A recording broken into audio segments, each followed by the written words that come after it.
everybody, this is Gretchen the Green Lady, and I'm here at Lowe's, and this is Kevin. Kevin just gave me a great tip for my Fun Fact Friday that I would like to share with you. Kevin, what are you holding?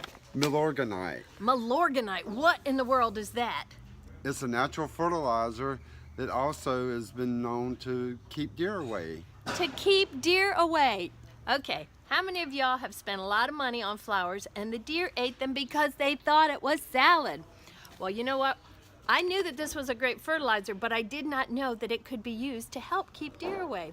So this has been Gretchen the Green Lady and her friend Kevin at Lowe's in Porter's Neck with a Fun Fact Friday, hoping that you will go green.